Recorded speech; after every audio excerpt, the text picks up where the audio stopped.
Bonjour, welcome to Wahsa Distance Education Center's radio Zoom classes. This is MBF3C, grade 11 college math, and I am Bronwyn Slate. If you'd like to participate live today, you're welcome to call the Wahsa studio at 1-800-465-7144 or 737-4017. You can listen on the radio at 91.9 FM or on the television at Bell Express View channel 972. You are always welcome to join me live through the Zoom link, which is available from me, your teacher, and also your DEC. Classes are scheduled Monday through Thursday from 11 to 12 in the morning, and we are now in our 9th week of our 9-week course, so we are almost done our broadcasts. At this point, you definitely should be submitting work for marking. So a reminder that the support questions, the ones marked with the pencil icon, are not for marking, they're just practice. So you decide which ones and how many to do. If you are understanding the concept, please feel free to skip questions. And if you need more practice, let me know and I can send you some. The answers are in the back of the booklet, so check your work. However, mistakes have been found. So if something isn't lining up, let me know. We can check to see if that's an error. The key questions, the ones with the key icon, are the ones to submit for marking. So please do all of those questions and then submit all of your work, your steps. This way I can give you credit for all of your understanding. And also if you are making errors, I can have a better chance of figuring out where you're making mistakes so I can help you appropriately. There are 3 different methods to submit your work for marking. The first is to scan and send your work in electronically. So if you have a smartphone, you can scan your work in using either the iPhone Notes app or the Android Google Drive app. If you don't have a smartphone, you can also just take a picture and send it to me. That's fine.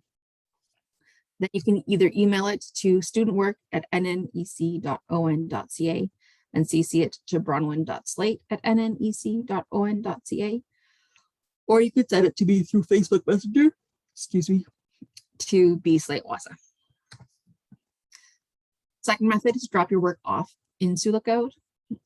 We have an outdoor mailbox at our location 74 Front Street, a red building next to the post office, and we have a small white mailbox close to our side entrance. So you can just drop it off from there. The third method is to hand your work into your DEC. Your DEC can either send the work through the Express or fax it to 807-737-1732 or a toll-free fax to 1-800-463-7852. If you have any questions or concerns, please contact me. This is my job. This is what I'm here for. So please reach out. My email address is bronwyn.slate, which is spelled BRONWYN.SLATE@nnec.on.ca. You can connect with me through Facebook at B Slate Wahsa. You can call the main office and leave a message for me, and I will return your call. The number is 807-737-1488 or toll free 1-800-667-3703. My office hours are Monday through Friday, 8 a.m. to 2 p.m. this week. And then starting next week, my office hours are 9 a.m. to 4 p.m. Like to connect with me through social media. My Facebook and my YouTube are both under the name B Slate Wahsa. So you can friend me on Facebook and subscribe to my YouTube channel, and then you'll get notifications whenever I upload one of our radio Zoom classes. I do that in the afternoon shortly after airing. And there also are short videos explaining common errors and confusing concepts on my YouTube channel. So that's a great place to go and check out if you're struggling with something or if you're making consistent error. There might be something there that can help you figure out what's going on. Math is a really visual subject, so connecting to the videos is going to set you up for the most success. If you can't join me live through the Zoom link or watch the replays on YouTube, if you just don't have reliable, consistent internet, let me know and I can send you a recording on a USB key or something that has all of the lessons bit. All right, we're on day 34 of our course, and today we are reviewing Unit 3. Let's first activate our brain with some mental math. We know that I'm not a fan of the Mad Minutes that many of us experienced in elementary school. They didn't actually teach us anything for the most part. They just force us to memorize things, but not necessarily understand what's going on. And so instead of doing that, we work on developing strategies that help us understand what's going on and that we can apply to various situations. Today's question is 16 times 25. And we're going to use a strategy of breaking factors into smaller factors. So we are going to look at, so 16 times 25 isn't a fact that I know, but if I say, okay, well, 16 is 10 plus 6. So if I want to do that times 25, then I can do 10 times 25, which is 250. That one is something that I can do. It's 6 times 25. And 6 times 25, well, 4 times 25 is 100, because I know that 4 quarters makes $1. And so if I have 6 quarters, that's $1.50. So that's 150. So then altogether, if I add 250 plus 150, I'm going to get 400. So 16 times 25 is equal to 400 by breaking up into those smaller factors that made it easier to multiply. All right, so first we're going to talk about what the final assessment is and what to expect. So even though I've spoken throughout the course about needing to be prepared for an exam, with COVID-19, we are not expecting students to do exams. It's just not possible for students to get to learning centers and be supervised for an exam. It's not realistic. So we're doing a culminating assignment this year instead. So that will still include all of the 20 lessons. So it's still going to cover all of the material and from the entire course. So it still does everything, even though it's a culminating and not an exam. But it's open book. So you have access to your assignments, to your YouTube videos that I've made, as well as anything else that you find that might be useful. Booklet with the instructions in and the help that's in those. And then also you can use the online tools like Desmos to use a calculator or a graphing calculator, or the virtual manipulatives like algebra tiles or the probability stuff, if that would be helpful for you. So you can use any of those resources and any other resources that you might want to do your culminating assignment, which wouldn't be available to you for an exam. It will not be timed, but it will have a deadline just in terms of giving you a rough idea of when I expect it to be completed, just so that it's not ambiguous and open forever, just probably around 2 weeks or so to get the work done so that you can finish your course. If you are hoping to do this closer to the end of June, we need to have all of our marks in earlier than the end of June. So the end of May, beginning of June is the last time that we can do our culminating. So you really need to be getting your work in before that. Structure will likely be unfamiliar as it isn't an exam. So it's going to be different than your IEL booklet questions where it's like, here's the question and you do the computation. It's going to be a little bit more creative and more of the application and thinking of an inquiry type assignment opposed to just computation based, as it being an culminating project means that it needs to be a little bit more involved in something that you uniquely have to think about instead of just copying down steps. You'll still be able to do it, it'll be fine. All right, so let's review our unit 3 today, starting with lesson 11, which was trigonometric ratios. All right, so trigonometry, this is where we talked about sine, cosine, and tangent. And the key for the entirety of unit 3 is that your calculator must be in degrees. In order for your calculator to do the calculations the way we want them to, it has to be in degrees. So the top of your calculator needs to say DEG. It needs to be in degrees. If it says RAD or GRAD, then it's not going to give you the right answers. So then you need to find the DRG button and press it until it says degrees, DEG. If you're having that issue, get in contact with me and we will figure it out, but it has to be in degrees. But For trigonometry, labeling your right angle triangle is essential in order to know what your ratios are going to be. So you have to have a right angle triangle for sine, cosine, and tangent for the primary trigonometric ratios. And then you have to know where your reference angle is so that you can then find your opposite side, which is across from your reference angle, your adjacent side, which is next to your reference angle, and then your hypotenuse, which is across from your right angle. So then we use SOHCAHTOA if that's helpful, or remembering that sine of your angle is equal to opposite over hypotenuse, cosine of your angle is equal to adjacent over hypotenuse, and tan of your angle is equal to opposite over adjacent. Then you can solve for an unknown side or solve for an unknown angle using the inverse function. So when you're solving for an unknown angle, you're dividing your ratios, then you ran to at least 4 decimal points so that you have enough information to get an accurate result. And then you need to use your calculator button. So this is the second function of sine, cosine, and tan. And it looks like sine inverse, which is sine to the exponent -1, or cosine to the exponent -1, or tan to the exponent -1. That's what the inverse functions look like, which is what you need when you are finding an angle. So it's important to remember how to figure out which ratio to use. That's sort of the key element when you have a right angle triangle. So we have a few steps that can help you figure that out. So first step is to confirm that it's a right angle triangle. So with primary trigonometry, it has to be a right angle triangle. Otherwise, we can't use these ratios. These ratios are not true.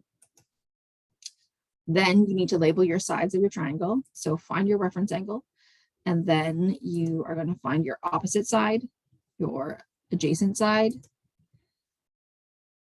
and then your hypotenuse side. Doesn't matter, you don't have to do in those order, but you find your sides and you label them.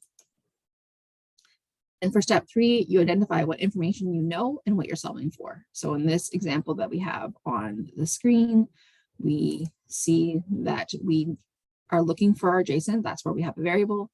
We know our opposite, it's 48, and we know our reference angle B, which is 36. So those are the 3 pieces of information that we know and are solving for. So we can ignore the other parts. So it's not useful. We don't need to find them. And then we choose our ratio. So we know that sine is equal to opposite over hypotenuse, cosine is equal to adjacent over hypotenuse, and tan is equal to opposite over adjacent. When we look, we know our opposite and we're finding our adjacent. That means that we're going to be using tan. So that's going to be the ratio that is going to be able to solve for that. So that's the steps that you need to take every time you're doing a primary trigonometry question. You don't have to write them all out like I've written on the screen, but those are the steps that you should be doing just to make sure that you're on the right track. All right, so let's do some practice. So solve for the unknown side or angle. So we have 1A, we have a triangle, a right angle triangle, and our reference angle is 62 degrees. So let's call that angle A. Then our side opposite is X, and our hypotenuse, which is across from our right angle, is 34. So I can see that my adjacent doesn't have any information there. I don't need that to solve for my opposite. So opposite over hypotenuse, I remember, is sine. So sine A is equal to opposite over hypotenuse. So then sine of 62 is equal to X over 34. So then 34 times sine 62 is equal to X. And so then we're going to use our calculator, and we do 34 times sine of 62, and that equals 30.02. We're just going to say 30. Generally, it's a good rule of thumb to do whatever is the same in the question. So here we have rounded to whole numbers. We don't have any decimals, so we can just do the same thing. 30 equals X. So there we go. All right, question B. Again, right angle triangle. And so we have a reference angle of B. So it's indicating B is our angle. And then we have opposite, which is 43. And adjacent to our reference angle is 36. We don't know our reference angle B though. So we're going to find that. So because I have opposite over opposite and adjacent, that's going to be tan. So tan of B is equal to opposite over adjacent, which is equal to 43 over 36. So tan B is equal to, and let's get our calculator, and 43 divided by 36 is equal to 1.1944. So tan B equals 1.944. I did that right? Yes. So we have rounded it to 4 decimal places, and then we can find that angle B is equal to tan inverse of 1.1944. Sorry, squeezing it in there. You can write tan inverse on both sides, or you can just, this is sort of a shorthand way to do it. So then angle B is equal to, and we should do tan inverse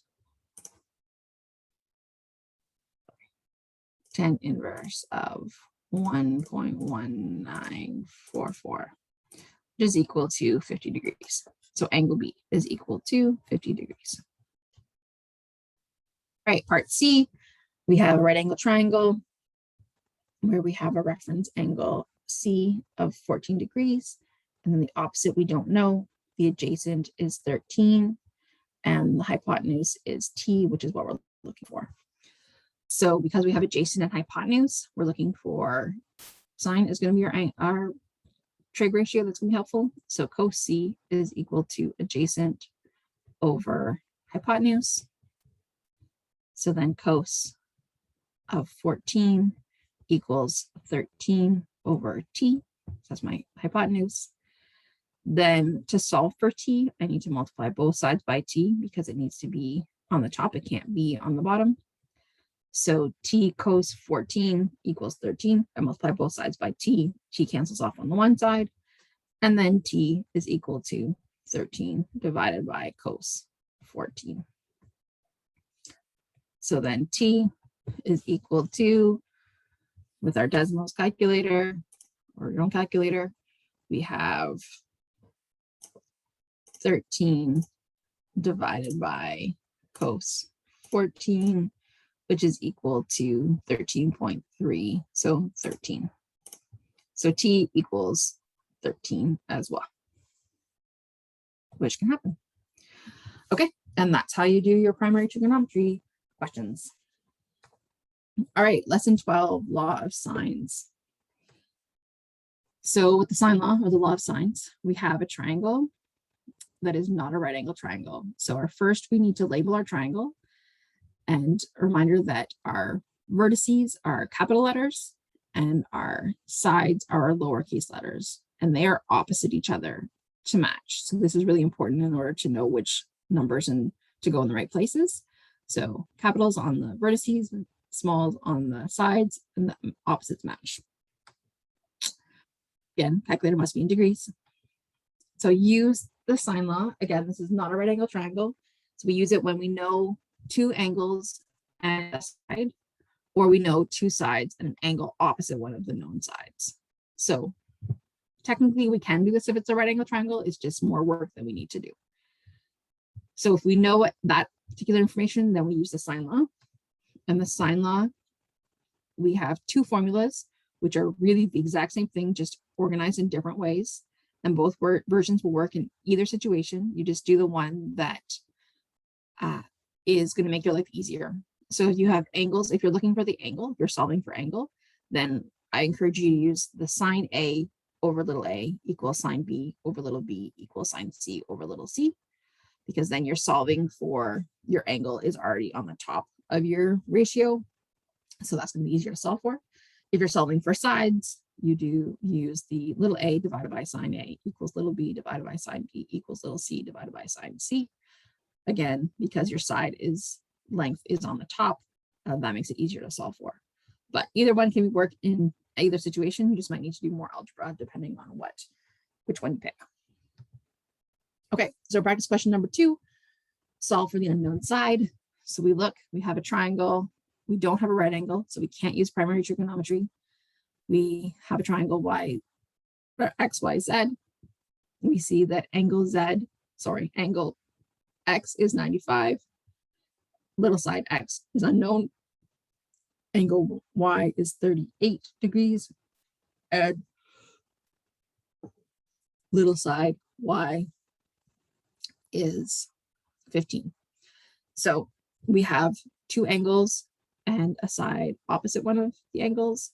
So that means that we can use the sine law. So we're going to say that we're looking for a side. So that means that it's going to be easier if we do X over sine X equals Y over sine Y, because we're solving for a side. So then X is what we're solving for. Then over sine 95 is equal to Y, which is 15 over sine 38. So then to solve for X, we're going to multiply both sides by sine 95 in order to get isolate for X. So then we have 15 times sine 95 divided by sine 38. Again, you could do the numbers, you could do the calculations first and then do the algebra. I like doing the algebra first because that means that I'm not going to have to round and rounding errors. But either way works. It's the same. You'll just be slightly off if you round first. So we had 15 times sine 95 divided by sine 38 equals 24. Wait, 3. So equals 24. So X equals 24. Okay. Number 3, solve for the unknown angle. So again, we have a triangle that is not a right angle triangle ABC. We see that angle B, we have the symbol beta, which is a Greek symbol, which often we have for when we're doing trigonometry, is unknown, but side B is 28. Then angle C is 86, and side C is 54. So we're solving for an angle, which means we're going to use the version sine B over little b is equal to sine C over little c. So we're solving for an angle. So then sine beta is what our betas are unknown over 28 equals sine 86 over 54. And to isolate for sine beta, so we have sine beta equals 28, multiplying both sides by 28 to cancel it off. So 28 sine 86 divided by 54. And then we're going to put that into our Desmos. So we have 28 times sine 86 all divided by 54 is equal to 0.51725, so 0.5173. So we are rounding to 4 decimal places so that we get more of an exact answer. So sine beta equals 0. Yeah, it goes out of my head really, really quick. 5173. 5173. So then to solve for angle beta is equal to sine inverse of 0.5173. So angle beta equals, do this on my calculator.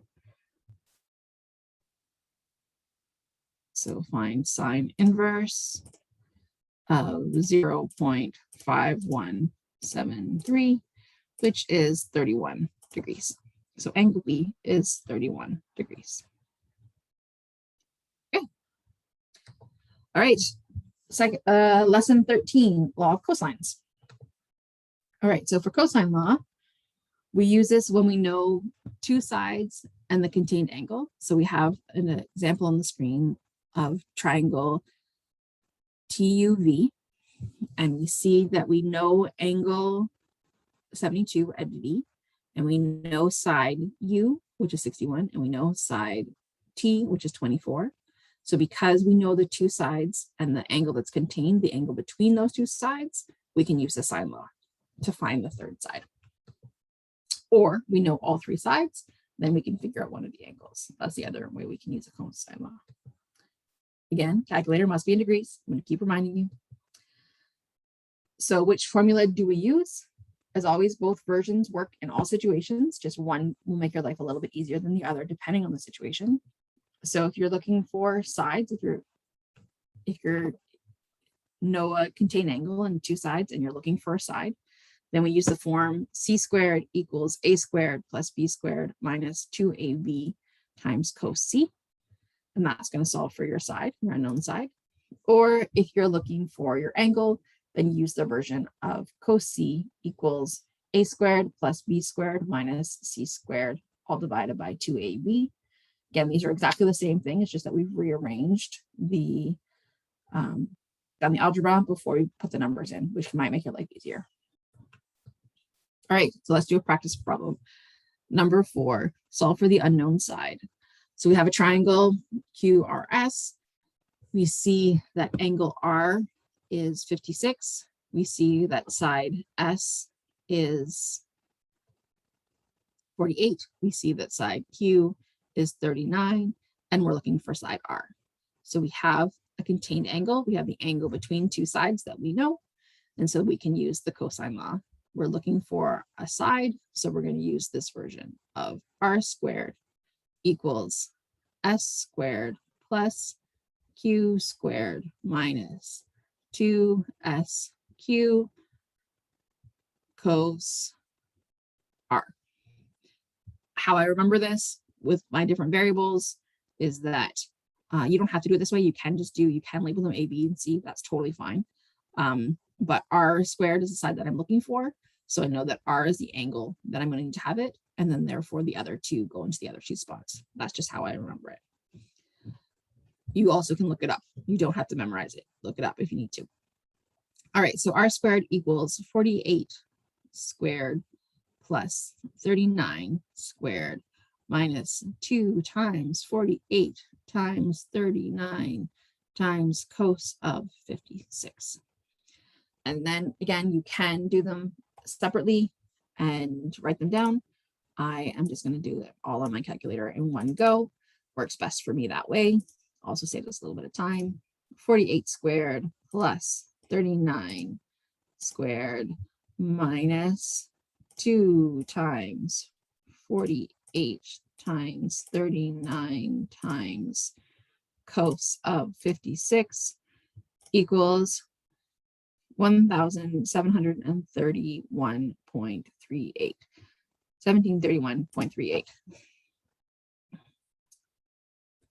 So R squared equals 1731.38. So 1731.38.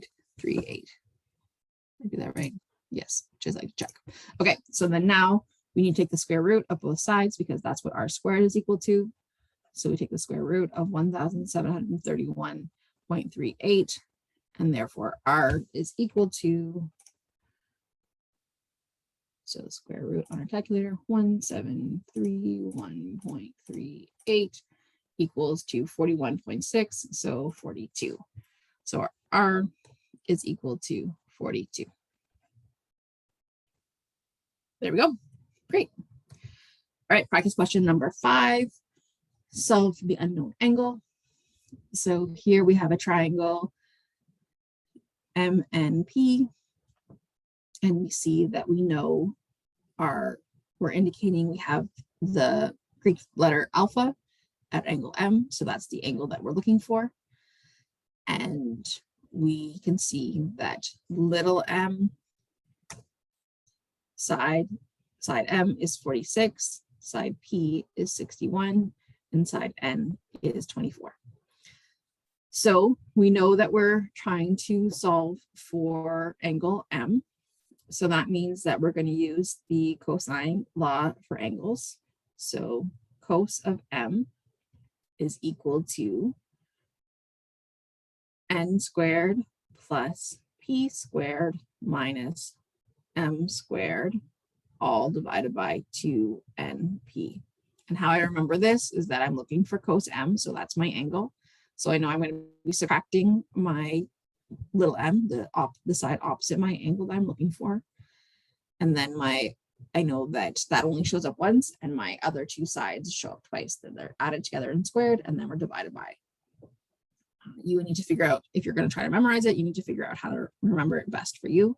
Or again, you look it up.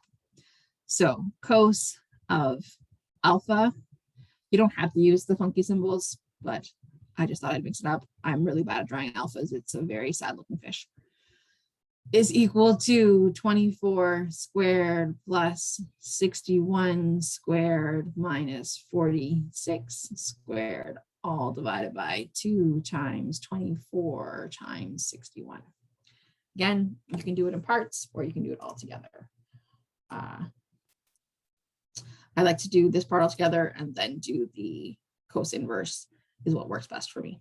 So 24 squared plus 61 squared minus 46 squared divided by, oh, see how when I just click divided by, it just divided by my 46. That's not what I want. I want the whole thing divided by. So I need to go back and correct that. This time when I highlighted them and then I click my divided by, now I'm dividing all of that by my 2 times 24 times 61. So that the calculator was just following the instructions that I gave it. And so it's really important to make sure that you give the instructions that you want. So that gives us 0.74487, so 0.7449. So equals 0.7449 cos of alpha. So that means that angle alpha is equal to cos inverse of 0.7449, and therefore angle alpha is equal to cos inverse on our calculator of 0.7449, which gives us 41.8, so 42 degrees. So angle alpha is 42 degrees. And that's how we solve for an angle using the cosine law.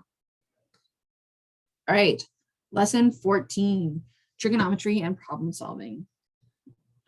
So with trigonometry and problem solving, this lesson, we are combining the information that we've just learned in the last 3 lessons and going to do some problem solving. So we need to apply which one, the situation which is best to use, which of those strategies is best to use. So first we need to identify our trigonometric ratio. So if we're going to use primary trigonometry, which is SOHCAHTOA, those ratios, we have to see, is our triangle a right angle triangle? If our triangle is a right angle triangle, then the best option is to use the SOHCAHTOA ratios because it's the simplest. Sine law, we use it when we know 2 angles and 1 side, or we know 2 sides and 1 angle, as long as the angle is opposite one of the known sides. Then we would use a cosine law if we know 2 sides and 1 contained angle, so the angle between those 2 sides, or we know all 3 sides. So depending on the situation, we're going to use these different strategies. We also have to remember the angle of elevation. So the angle of elevation is the angle straight out from sight level to the horizon and then up to an object. So we're looking up, that's the angle of elevation. And the angle of depression is when we're looking straight out to the horizon and then down to an object. And that is the angle of depression. So sometimes those come up in our word problems or in our situations. And so we need to know what we're actually doing when we're interpreting those problems. All right, so number 6, the angle of elevation to the top of a mountain is 45 degrees. If I walk 100 meters further away from the angle, the angle of the elevation is 44 degrees. what is the height of the mountain to 1 decimal place?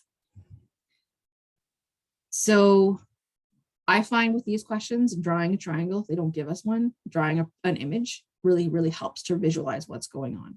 So I'm going to draw myself a mountain. I'm going to do it green, pretending that it is summertime, which it is not here. So then I have my mountain. So I know for my person looking up, so my angle of elevation, so straight out and then up, is going to be 45 degrees. Then my person walks 100 meters and looks up and sees from there that angle is 44 degrees. So now I can figure out the height. I'm going to redraw my triangle without my lovely pictures, just so that it's easier for me to see. I'm going to copy it, but you don't have to do this, whatever, you figure out what works best for you. So if I am looking for the height of my mountain, that means that I'm actually looking for, you know what, I'm going to make my triangle bigger. I'm not happy with it. Sometimes we make things too small just to try to save space, and that makes our lives more complicated. So reset. Okay, so I have my triangle. Again, it doesn't have to be perfect. As you can see, my triangles are never perfect. So I have one angle is 45 degrees. The other angle is 44 degrees. And between them is 100 meters. So I'm looking for the height of the mountain. So I'm not looking for the side lengths up the mountain. I'm looking for the height, which we would measure right up the middle, which would be perpendicular to the ground. That's how we figure out the height of the mountain. So from this information that I have, can I just figure out the height of the mountain in one step? So I have an angle, and my height is opposite my angle, and it's 9 degrees. So that would make me think that I want to use my primary trigonometry, but I don't know any side lengths for certain because that height falls somewhere on my 100 meters. I don't know where it falls. I can't assume that it's 50. Can't assume that it's halfway. I don't know that for certain. So that means that I can't assume that. So I need one of my side lengths on the mountain, like one of the hillsides sort of, to figure out in order to then figure out what my height is. So I'm going to say I'm going to find this side X, and then I'm going to use that to figure out what my height of my mountain is. So for step 1, I'm going to find X, which is one of my sides of my mountain. So if I look at that, okay, so I have 2 angles and a side. So that means that I can use the sine law to figure out my side X. X is across from 44 degrees, so that's great. But then my side that I know, my side length that I know of my triangle is 100 meters, and it's across from my angle that I don't know. So I need to figure out what that angle is. So that angle we use, so this is the kind of question that has a bunch of steps. So in a triangle, we know that we have 180 degrees. So we do 180, take away 45, take away 44 is equal to, well, 45 and 45 is 90, and that's half of 180. So if it was 45 and 45, it would be 90, but it's 44. So that means that it's 91 degrees. So this angle up here is 91 degrees. So now I know that's across from my 100, and so I can use that for my sine law. So I'm going to use the sine law. I'm looking for a side. So I'm actually going to use the version that has my side on the top, because that will make my life easier. So I'm looking for X. So X over the side opposite it, the angle opposite it is sine 44 is equal to 100 over sine 91. So X is equal to 100 times sine 44 divided by sine 91. All right, I'm going to use calculator to do this. So 100 times sine 44 divided by sine 91 gives us 69.47. So we're just going to say our length is 69. So x is equal to 69 meters. Okay, great. Now, does that answer the question? No, that does not tell us how high the mountain is.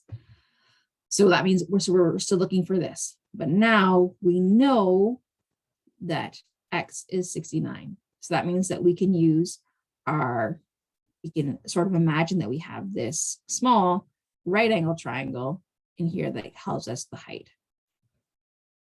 So we have 45 degrees and we have 69 and we're looking for the height. So our height is our opposite. We know our hypotenuse and we know our angle. So opposite of hypotenuse is sine. So steps 2, we're going to use the sine ratio of sine of 45 degrees is equal to opposite over hypotenuse. So sine of 45 degrees is equal to h over 69. And so h is equal to 69 times sine 45. So using our calculator, 69 times sine 45 is equal to 48.79, so 49 meters. So our height is 49 meters. So now we answer the question, what is the height of the mountain to one decimal place? I rounded it off, so let's go back to look what our calculator said, 49.79, so it's 48.79, which is 48.8. So good to check your question again. So the height of the mountain is 48.8 meters tall. Okay, and that's the question. So it had 2 steps, so it's important to know that sometimes you're going to have multiple steps. All right, practice question number 7. A park is enclosed by 3 paths, so it makes a triangular shape. If the path lengths are 145 meters, 230 meters, and 190 meters, what is the area of the park? Okay, so again, let's draw our situation. So we know that we have 3 paths that are certain lengths, and they connect to make our park be a triangle. We're going to label our paths, 145, 230, and 190. It's okay when you draw it, it's not to exact, it's totally fine. This is just sort of a visualization. And what is the area of the park? So again, to find the area of a park, we need to find the height, because we need, in order to find the area of a triangle, we need to know the height so that we can do base times height divided by 2 to find our area. So we know our 3 sides, which means using the cosine law, we can find one of our angles. So I'm going to pick one of my angles that is not where my height is, because that's what I would need. So I'm going to pick this angle. I'm just going to call it angle C, and that's what we're going to look for. So step 1 is find angle C. So cos of C, because we're finding the angles, is equal to a squared plus b squared minus c squared, all divided by 2ab. So remembering that C is 145, and then A and B are my other 2 sides. Doesn't matter which one's which. So then cos of C is equal to 230 squared plus 190 squared minus 145 squared, all divided by 2 times 230 times 190. So cos of C is equal to Get our calculator out. So we have 230 squared plus 190 squared minus 145 squared, all divided by 2 times 230 times 190, which is equal to 0.7777. So cos C is equal to 0.7777. So angle C is equal to cos inverse of 0.7777. So we do that on your calculator.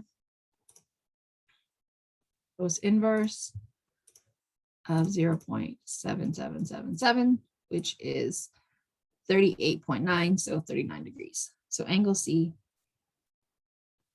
is equal to 39 degrees. So now we know that this is 39 degrees, and we can then figure out our height because we know one of our sides. So very same. So step 2 is the same idea as what we did in the last question, is we say, okay, we have a reference angle is 39 degrees. We're looking for our height, which is across from us, which is our opposite, and we know our hypotenuse. So we're going to use our sine ratio. So sine of 39 is equal to h over 190. And so 190 times sine of 39 is going to equal h. So 190 times sine of 39 is equal to 119.57, so 119.6. So h is 119.6 equals h. So then have we solved the question? No, we haven't yet. This one is even further because we need to find the area. So step 3 is find the area. So the area of a triangle is equal to base times height divided by 2. Well, in this case, our base is 230. That's, if we look at our triangle, our height is perpendicular to that. So 230 times 119.6, which is the height that we found, divided by 2. So one last time with our calculator, we have 230 times 119.6, all divided by 2 is equal to 13,754.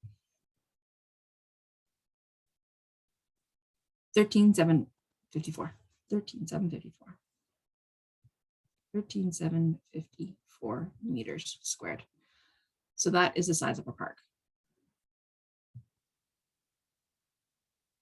This area is 13,754 meters squared. And that's how we find it. Okay. All right, lesson 15, creating nets. So with creating nets in this lesson, remember that a net is a flat version of a 3D object that can be folded to recreate that object. A pattern is a flat version of that 3D object where the parts are separated and need to be reattached. And a plan is a flat version of a 3D object that shows the front, the side, and the top views so that it can be reconstructed. So our question here is number 8, which of the following nets can be folded into a cube? So a cube is a 6-sided, they're all squares, all contained. So it's a 3-dimensional version of a square, right? All our faces are the same. So we have A, B, C, D, E, and F. And we have to guess which ones, if we can visualize, if we were to fold this, which one is going to be a cube. So when I look at A, I have 5 cube squares in a row and one that sticks out. So to me, that tells me, well, I'm not going to, there's no way that I can fold this so that I get a top and a bottom. So I don't think that A cannot be a cube. B, when I look at B, I have 3 squares in a row and then move over one and 3 squares in a row again. And so I'm trying to figure out, is there any way that I can fold this? Well, because how I visualize it is I want to flip this one. I really want to use my hands. It's really, really hard to do this on a screen. If I flip this one, if I fold along here, I'm going to have them, they're going to be perpendicular, which means that this one can fold over here and this one can fold over here. And this one's going to fold here and this one's going to fold and close a box. So I think B does make a net. C, I have 4 squares in a row, and then I have 2 on the same side, 2 that stick out on the top. Are separated by 1 square. So I think that if I fold these around, this is going to give me a square shape, like a cube shape along the side, but these 2 are going to fold on top of each other, and I'm still going to have a hole in my base. So C, I say, is not a cube. And then D, I just looked at this and it looks like a little dinosaur to me, actually. So I have 2 and then 3 and then 1 in the middle. It's really hard to describe these. So again, so this one, I think if I flip this one here, that's going to create a bottom. If I flip this one here, that's going to create a top. And then I can fold this one in and fold this one in. Those are the sides. And then I feel like I could flip that one down and create the back. So I think D does work. Then E, I have a 2 vertically and then a shift down like stairs and then 2 vertically and then a long tail of another 2. So looking at this and I say, okay, well, if I flip this one, if I fold along this edge here, then that's gonna, and then fold this one down, that's gonna create a top. And then this is, I can fold up and it's gonna create a bottom. And then this one I think can fold here and then fold back. So I think E can be a net. And then for a cube, or is it net for a cube? And then for this last one, I have like a sort of elongated Z sort of, go backwards, a backward Z. So I have 4 all together, squares together, and the top and the bottom both have 1 sticking out on opposite sides. So if I were to fold here and fold here and fold here, I would end up with 4 sides. But then I don't know, I'm feeling like that doesn't actually work. No, that works. And then I fold this down and fold this one up. I don't know. F, I'm going to say maybe is, but I'm not sure. This one doesn't feel great to me. So the other thing that you can do, and then is that I will link this, is that you can go to our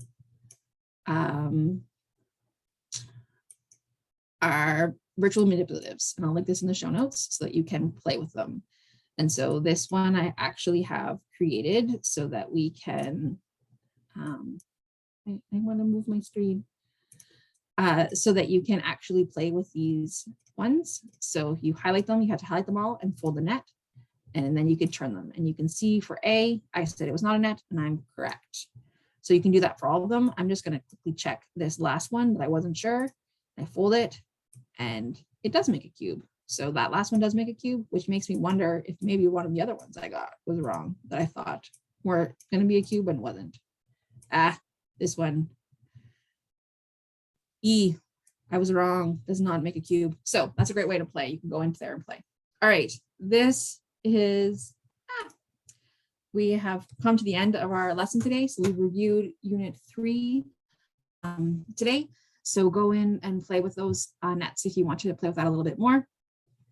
If you have any questions, as always, get in touch with me the usual ways by calling and leaving a message for me at the main line or sending me an email or a Facebook message. All of our lessons are on YouTube, so you can go back and review them if you need to. Thank you so much for joining me today. Good luck with your review, and miigwech.